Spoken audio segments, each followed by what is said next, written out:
people, I'm here to make a video to show you how to create custom object layers in World Painter. And generally what you're going to use this for, or these for, are to create forests. I think that's mostly what they're used for. You can use them to create for anything that you can make a .schematic file out of, but generally you're going to make them out of like forests because they're sort of randomized. Alright, so to create one, or to start creating one, you just click this little plus button under the layers tab, and then you're going to go to add a custom object layer. And then what you're going to do to start adding objects is go to this little plus button right here. You can add multiple objects, and then it'll randomize them, and you can choose different amounts you want to have, like if you want to have more of one certain type or whatever. But I'm just going to have one, so I don't have to, you know, go through the difficulties. All right, so there's different types of there's two different file types you're going to be using. So there's .schematics, which is the ones I was looking at, and then there are BO2 files, which I'll actually go to real quick just so you know what they are. So yeah, there's these .bo2 files. And the only difference I really know between them is offsets and things like that. I don't know exactly what there is, but generally going to be using .schematic files if they are your own files. Some people like Lentebrise make like object packs or tree packs or whatever, and then you don't have to mess around with the offset. But if you are using your own schematics and you don't know how to do BO2 files like me, you can just go to edit selected objects, this little button right here, and then you're going to be in this window. And then what you're looking for is offset. Generally, you're not going to be touching any of this stuff. If you want to touch it and mess around with it, go for it. But I'm just showing you how to do some basic stuff right now. Click offset, and to make this go into the ground, so this line right here is ground level, just click this little doohickey right here.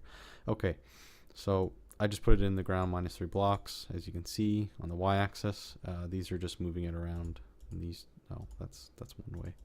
And then yeah, these are just all the offsets. Usually it'll pick in the middle of your object anyway, but if you want to change it, then go for it.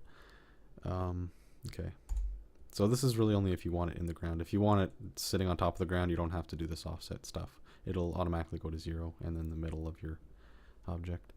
And click OK, OK, and then I'm gonna select this brush. So here's your object that it's created. Your custom object layer it's created.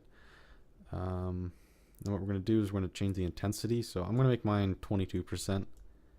Well, actually, I'm going to make different sizes. I'm going to make one 50% as well, just to show you the different thicknesses, because usually you don't want to go above 50%.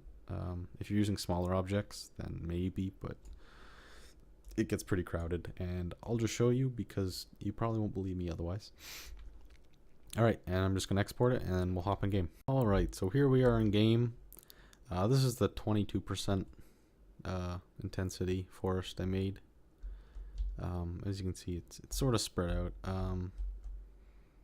Might want to make it a little bit thicker, like 30 something. I don't know. But yeah, I don't know. If this is what you're looking for, that's what you're looking for. And this is the 50%. This is usually why you don't want to go above 50, because they get a little too thick. It gets kind of hard to make roads through these, especially when you're using larger objects like this. Okay, and then we'll just fly over to the 100%.